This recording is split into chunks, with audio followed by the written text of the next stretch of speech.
teman-teman ketika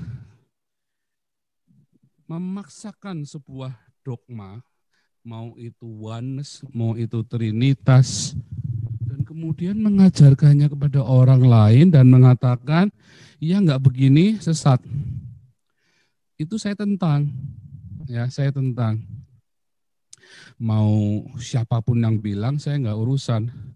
Karena ternyata Alkitab kita justru dikacaukan oleh orang-orang yang mengaku dirinya teolog-teolog.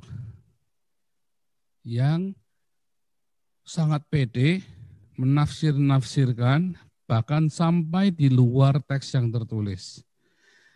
Sekali lagi, bukan berarti saya ini anti trinitas. Salah orang-orang yang berkata saya anti trinitas. Salah besar ya. Saya tidak pernah anti trinitas. Saya tidak anti oneness juga. Saya juga tidak anti dengan saksi Yehova. Dulu saya berpikir saksi Yehova sesat. Tetapi dalam perkembangannya, saya menjadi semakin memahami bahwa kesesatan itu bukan karena masalah dogma, trinitas, oneness, Yesus only, dan seterusnya. Tetapi kesesatan, nah ini tema kita ada ya, kesesatan itu apabila kita menambahi apa yang tertulis di dalam Alkitab, mengurangi apa yang tertulis di Alkitab, dan kemudian kita menjadi tidak mengerti teks yang jelas tertulis. Karena kita lebih suka untuk menambahi, menafsirkan sesuai dengan kemampuan kita di hari itu. Makanya pembaharuan teologi itu selalu ada dari zaman kemerosotan gereja di Konsili Nikaya. Konsili Nikaya ini adalah sebuah kemerosotan bagi gereja ya. Gereja itu bertumbuh dengan pesat, mereka hidup saling mengasihi, tapi begitu titik kulminasinya di Konsili Nikaya, dia terjun bebas. Karena saat itu gereja dimanipulasi oleh kaisar dan kekristenan menjadi terpecah-pecah. Di zaman Konsili Nikaya, baik Arianisme, Unitarian, Sabelian, Arian itu tidak sama dengan Sabelian ya. Jadi itu banyak teolog-teolog ngawur di zaman Konsili Nikaya, di zaman abad keempat, kelima. Pokoknya yang bukan Athanasius itu pasti Arian. Gitu ya, zaman itu pokoknya Arian ngomongnya. Nah di zaman sekarang, si Muriwali Deki CS, pokoknya yang tidak Trinitas adalah Sabelian. Padahal Deki sendiri Sabelian, ngajarnya Sabelian, Trinitasnya dia. Padahal si Muriwali juga logikanya kosong. Yang diajarkan juga ngawur. Padahal kalau Anda ikuti, si Gilbert, dia pun memberikan penjelasan yang Sabelian.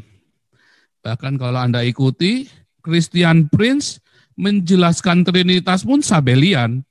Ayo loh, mampus dah lo. Coba ya, ciri khas Sabelian itu adalah ketika dia satu, kasih ilustrasi matahari. Ya, Christian Prince, hobi banget tuh. Ya, kalau ngajar Trinitas pasti kasihnya matahari. Itu Sabelian, ya.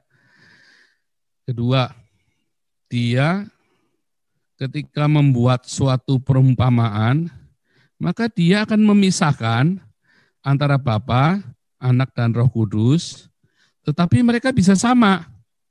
Ya. Nah, intinya kalau Trinitasnya Athanasius yang diambil dari Tertullian, Trinitasnya itu semua itu adalah Allah, tetapi Bapa adalah Allah, Yesus adalah Allah, Roh Kudus adalah Allah, tetapi Bapa bukan Yesus, Yesus bukan Roh Kudus bukan Bapa. Jadi dia katakan bukan. Tetapi dalam Sabelian itu menjadikan satu. Pokoknya Bapa ya Yesus, Yesus ya Bapa.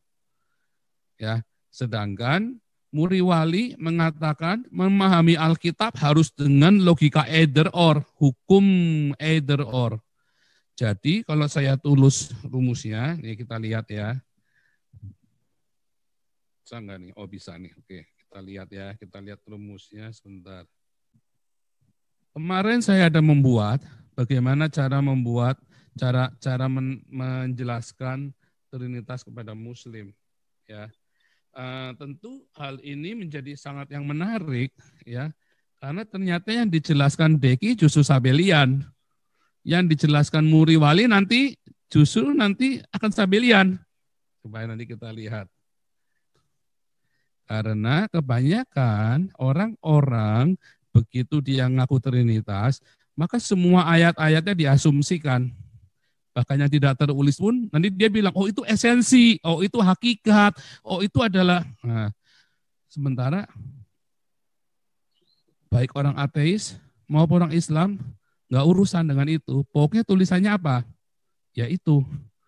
Begitu ya. Makanya saya tidak setuju satu dengan nama Trinitas. Saya nggak setuju. Karena nggak ada. Jadi nggak usah dikasih nama. Tetapi konsepnya, ya sudah jangan dikarang. Karena nanti kalau Anda tahu, yang saya tahu, Anda akan berkata, iya ya. Nah kecuali kalau Anda masih mau ngarang. Nah kalau Anda mau mengasumsikan boleh. Coba kita lihat sekali lagi yang Deki. Deki kan mengilustrasikan Trinitas bahwa Deki, Paul, dan Yosotewu adalah manusia. Ya, tiga-tiganya manusia. Kita ini punya hak yang sama, punya kewajiban yang sama sebagai manusia. Tidak mungkin haknya Paul, haknya Deki itu melebihi satu sama lain. Tetapi Deki dan Paul beda. Nah, maka udah jelas ada Deki, ada Paul, ada Yosotewu. Sama, saya balik, makanya saya kasih ilustrasi biar gampang nih. Neneknya Deki, neneknya Paul, neneknya Muriwali. Ada 3 nenek-nenek. Yang pasti neneknya saya bukan neneknya Muriwali. Neneknya Muriwali bukan neneknya Deki. Tetapi ketiganya adalah nenek-nenek. Maka ada 3. Ada 3 jadinya. Ya kan? Jadi 3. Maka Allahmu ada 3, Deki. Aduh, ya. Nenekmu ada 3 ini. Ya. Jadi sama-sama nenek-nenek. Nah itulah Sabelian. Ya. Nah ada lagi nih. Sekarang kita lihat yang caranya Muriwali ya. Caranya Muriwali. Lihat caranya Muriwali menjelaskan ini. Muriwali berkata hukum either or. Kalau hukum either or, berarti kalau dia A sama dengan B, tidak mungkin A tidak sama dengan B. Tidak mungkin A lebih besar dari B, tidak mungkin A lebih kecil dari B. Harus pilih salah satu. Itulah hukum logika, hukum either or. Bukan logikanya ya. Tapi ini adalah hukum. Logikanya nanti dijelasin. Tapi inilah hukumnya. Hukumnya A lebih besar dari B, maka tidak mungkin A lebih kecil dari B. Kalau A sama dengan B, maka tidak mungkin A tidak sama dengan B. Itulah hukum either or. Ya, sekarang saya tambah ini. Kalau A sama, kalau Allah, jangan Allah ya, kita Bapa sama dengan Allah. Kalau Yesus sama dengan Allah. Kalau Roh Kudus sama dengan Allah. Maka B akan sama dengan Y, akan sama dengan R. Tidak mungkin B tidak sama dengan Y, tidak sama dengan R. Itulah hukum logika either or. Persamaannya matematikanya begitu. Ya. Kalau tadi Deki, nenek 1 tambah nenek 2 tambah nenek 3, maka ada 3 nenek. Kalau Muriwali, kalau B sama dengan Y sama dengan, kalau B Bapa sama dengan Allah, Yesus sama dengan Allah, Roh Kudus sama dengan Allah, dan dia mau bahwa semua orang memahami Alkitab dengan hukum either or. Maka muri wali akan terjebak di dalam Sabelian bahwa B sama dengan Y sama dengan R. Karena kalau B sama dengan A, Y sama dengan A, R sama dengan A, maka tidak mungkin B tidak sama dengan Y tidak sama dengan R. Kalau mau pakai hukum either or, Anda hanya bisa memahami ini dengan hukum intuisi. Bagaimana Yesus bisa terbang naik ke surga? Bagaimana Yesus bisa berjalan di atas air? Dia mematahkan semua hukum logika ini. Tapi muri wali maunya pakainya hukum logika, menolak postmodernisme. Sedangkan Yesus melakukan hukum postmodernisme, yaitu hukum intuisi dan hukum yang lain. Ada 5 hukum, yang 3 adalah hukum logika, yang 2 adalah hukum yang di luar logika. Makanya saya bilang kemarin, cara berpikir orang Cina berbeda dengan cara orang Eropa. Cara berpikir orang Indonesia berbeda dengan cara berpikir orang Cina. Cara berpikir orang Islam beda dengan cara pikir orang Kristen. Cara berpikir orang Yahudi beda dengan cara berpikir orang Barat, orang Cina, dan orang Asia. Apalagi Islam. Beda ya. Jadi cara berpikir ini yang harus kita mengerti. Mengapa orang Yahudi bisa berpikir demikian? Orang Yahudi ketika dia berkata, A ini benar, maka B ini belum tentu salah.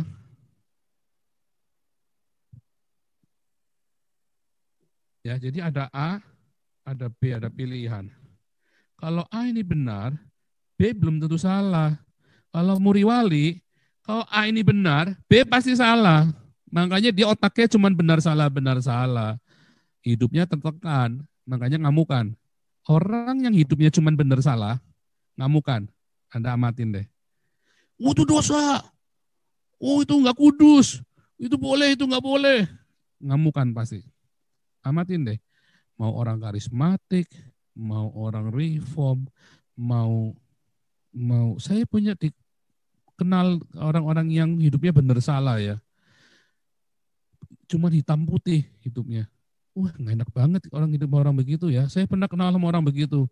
Tiap ketemu dia, saya dengar dia menghakimi istrinya, anaknya, pokoknya benar salah. Nggak boleh begini, selalu dimarahin. Gitu. Dan dia selalu mengkritik hamba Tuhan benar salah, benar salah. Terus saya nanya, bagaimana dengan kamu? Ya saya juga begitu salah. Terus saya ngamatin, hidupnya juga gak enak banget. Kalau saya bisa tertawa lepas, kalau dia susah, hidupnya itu benar salah. Ya, kayak muri wali, makanya ngamukan. Kayak orang Islam, makanya ngamukan. Karena orang Islam kan cuma bilang dosa nggak dosa, haram halal. Sementara Tuhan Yesus memberikan pelangi kepada Nuh. Karena di dalam dunia ini bukan cuma benar salah, bukan cuma benar atau salah, tapi dalam dunia ini Tuhan kasih pelangi. Dia kasih tahu, yang namanya putih itu ada merah, ada jingga, ada kuning, ada hijau, ada biru, ada nila, ada ungu, mejiku hibini. Tidak ada warna putih. Nggak ada warna putih. Putih adalah sebuah spektrum warna-warna ini. Jadi kalau ada orang punya kolornya beda, pakai wings, kolornya krokodil, Anda jangan menghakimi. Apalagi kalau warnanya beda. Kolor beda aja, nggak bisa. Muri wali teriak, kenapa kamu kolornya pakai wings? Harusnya kamu seperti saya. Kolornya pakai krokodil, karena saya adalah buaya. Nggak bisa begitu. Saya bilang, saya ini Calvin Klein. Kecil, misalnya begitu kan. Saya nggak perlu yang seperti kamu yang harus besar. Misalnya begitu. Misalnya ya kalau saya bilang Muri Wali yang kecil saya yang besar nanti dikira sombong. Makanya saya ngalah saya yang kecil. Nah, jadi saya bilang, saya maunya Calvin Klein saja. Kalau kamu krokodil nggak apa-apa. Jadi kamu jangan menghakimi saya harus pakai celana dalam merek krokodil.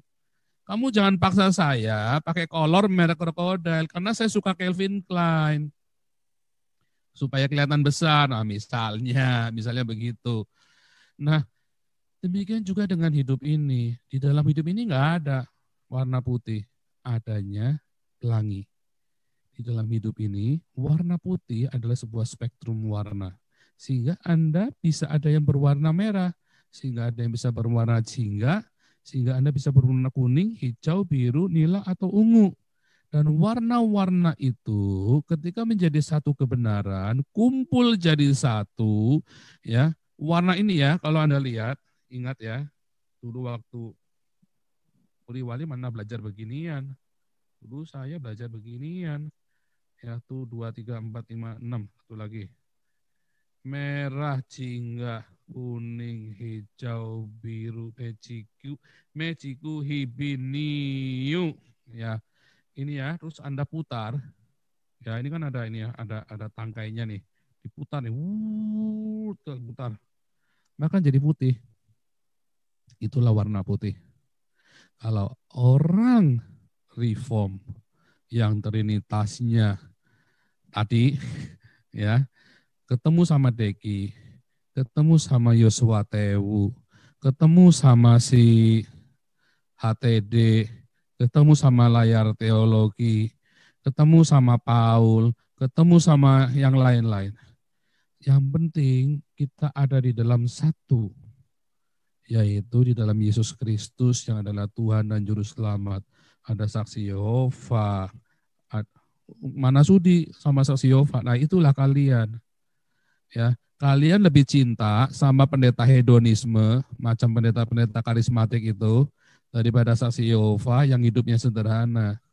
Padahal saksi Yehova itu tidak boleh poligami, tidak boleh selingkuh, tidak boleh homoseks, bukan tidak boleh, tidak, mereka menentang praktek itu ya, menentang praktek itu. Mereka tidak melakukan hidup mewah, nggak boleh. Mereka hidup mewah itu dianggap dosa, ya, hedonisme. Sementara Anda lebih memuja pendeta-pendeta yang hedonisme. Nah, lebih bagus mana? Saya bukan saksi Yehova ya. Saya sendiri lagi debat sama si Yehova, ya. Nah, ada Joshua Tewu, ada Muri Wali, ada Deki, ada Esa Soru, ada si Paul, ada layar teologi. Ketika kebenaran ini kemudian kita berputar, akan jadi warna putih. Warna ini jadi satu, jadi warna putih. Waktu saya ketemu Tuhan Yesus, saya nggak dicekek. Ya, saya takut karena saya berdosa. Saya takut karena itu sesuatu yang aneh, yang asing. Tetapi kemudian Tuhan Yesus berkata, jangan takut. Selalu malaikat bertemu dengan para nabi, nggak ada yang dicekek. Semua bilang jangan takut. Loh, itu Yakub sama malaikat itu diabok, oh bukan dicekek. Yakub yang megangin si malaikat itu, karena malaikat itu mau pergi nggak boleh karena si Yakub tahu itu malaikat. Nggak boleh pergi, kamu berkati aku dulu. Jadi bukan si malaikat yang cekek Yakub, Yakubnya yang megangin si malaikat. Ya, dia bergumul sampai pagi, nggak boleh pergi pokoknya. Karena Yakub lagi ketakutan mau dibunuh sama Esau. Dia pikir mau dibunuh, makanya dia ketakutan, dia ketemu orang, dia tahu itu malaikat dipegang bergumul sampai pagi. Dan akhirnya malaikatnya memberkati Yakub, baru dilepaskan sama Yakub. Jadi bukan malaikatnya mencekek Yakub, tapi Yakub yang megangin malaikat, gandulin malaikat, kamu nggak boleh pergi sebelum memberkati aku. Beda ya. Nah, jadi kalau baca Alkitab pasti yang detail. Jadi itu ya, jadi supaya saudara ngerti bahwa ternyata kalian yang ngaku-ngaku Trinitas, ternyata kalian Sabelian. Nyahok loh. Mampus dah lu. Ngerti ya? Itulah Sabellian. Trinitas yang benar itu yang saya jelaskan ke kalian. Lihat nih, Trinitas yang benar ini yang saya jelaskan ke kalian. Tubuh manusia itu terdiri dari roh yang dari Elohim, ya, karena di Yakobus 2 ayat 26. Tubuh tanpa roh itu mati. Ya. Pengkhotbah 3 mengatakan roh ini nanti kembali. Lihat bahasa aslinya ya, dari kata ruah. Bentar. Dari kata ruah nih bahasa aslinya nih. Ruah. Ya. Roh ini nanti kembali kepada Elohim. Kemudian yang tersisa tubuhnya. Pengkhotbah 3 lagi. Tubuhnya debu. Kembali ke debu, kembali ke tanah. Lalu pertemuan roh dengan tubuh adalah jiwa. Jiwa ini yang dihakimi. Ini dihakimi.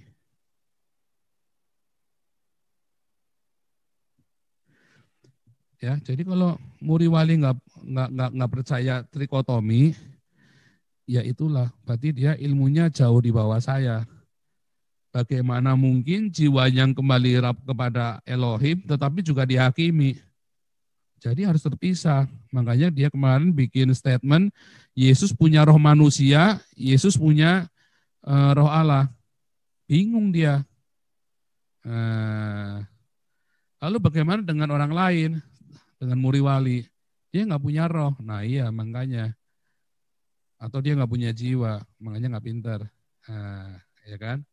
Coba, roh ini kembali kepada Allah, jiwa ini nanti dihakimi, tubuh ini nanti jadi debu. Di hari kebangkitan, maka roh menghidupkan tubuh. Dan jiwa itu bersatu kembali, jadi namanya manusia, dan dia masuk ke Firdaus. Tetapi orang yang tidak percaya kepada Yesus, tubuhnya nggak dibangkitkan. Dia hanya tinggal jiwanya saja, karena tidak ada roh yang menghidupkan lagi. Maka jiwanya langsung dihakimi masuk neraka. Gitu ya. Makanya tubuh manusia ada tubuh, roh ada jiwa. Tetapi yang namanya tubuh itu bukan roh. Namanya roh itu bukan jiwa. Ya kemarin ada yang mengkoreksi saya, sebetulnya saya sudah kasih apa namanya, kasih catatan ya, kasih note. Ini bukan RCT tapi R tambah C tambah T. Cuman kebanyakan nggak dengar karena lihat ya. Roh ditambah tubuh ditambah jiwa. Ini bukan 3, tetapi R ditambah C ditambah T ya sama dengan R tambah C tambah T. Balik lagi, karena satuannya beda. Ya, satuannya beda. Jadi bukan 3. Beda kalau 1 tambah 1 tambah 1. 1, 2, 3. Nenek tambah nenek tambah nenek. Sama dengan 3 nenek. Gitu ya. Kayak tadi, si siapa itu? Deki. Nah, tapi balik lagi, kalau roh tidak sama, kalau roh ini tidak sama dengan tubuh dan tidak sama dengan jiwa. Tetapi inilah yang membentuk manusia. Apakah roh ini adalah manusia? Bukan. Apakah tubuh saja ini hanya manusia? Bukan. Apakah jiwa saja ini manusia? Bukan. Harus tiga-tiganya ini jadilah dia manusia. Jadilah dia Adam. Yang namanya Adam itu. Maka dia menjadi hidup. Kalau dia tidak punya roh, namanya manusia mati. Kalau tidak punya tubuh, namanya jiwa gentayangan. Ya, kalau nggak punya tubuh. Karena rohnya juga nggak ada. Harus menjadi satu, maka disebut manusia. Makanya inilah yang namanya echad. Ya kan? Makanya di dalam echad, ini ada 3. Ausia disebut bisa kami, bisa saya. Begitu, makanya dalam Kejadian 1 menggunakan kata kami, kata kita. Mari kita menciptakan, ya. Tetapi di dalam ayat-ayat yang lain, walaupun itu Elohim plural, dia menggunakan kata aku. Mengapa aku? Karena echad itu ada 3 bagian jadi satu.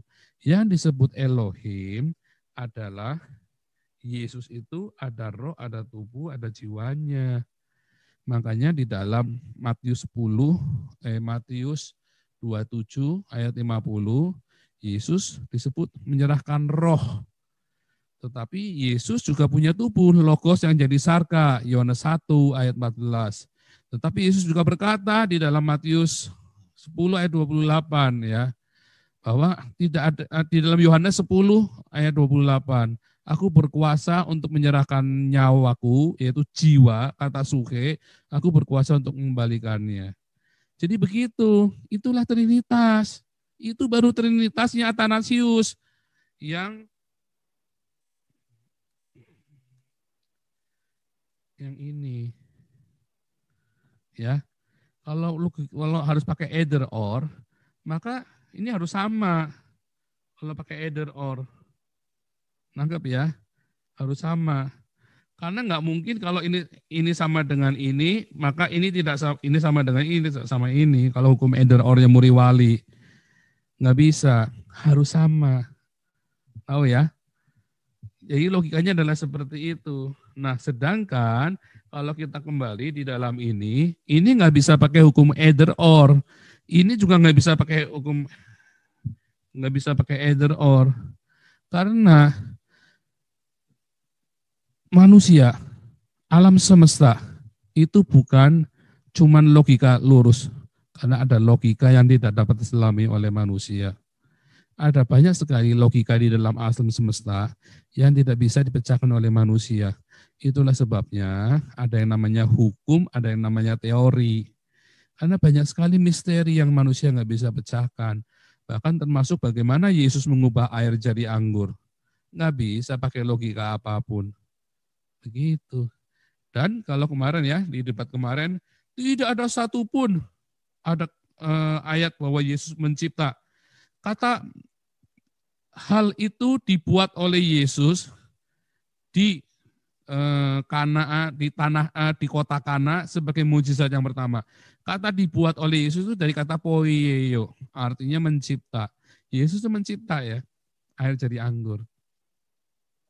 Sama seperti Elohim menciptakan langit dan bumi. Ya. Waktu Yesus membuat air jadi anggur, itu dari kata poieio. Sama seperti ketika Elohim poieio, uranon dan geo. Ya, dalam Septuaginta menggunakan kata yang sama, poieio. Jadi Yesus adalah sang pencipta. Yesuslah sang Elohim itu sendiri. Dan Yesus berkata, ada tubuhnya, ada jiwanya, suhenya, dan ada rohnya, ada pneuma. Itu jelas semua tertulis di Alkitab. Kemarin ya lihat bagaimana cara menjelaskan Trinitas. Begitu ya.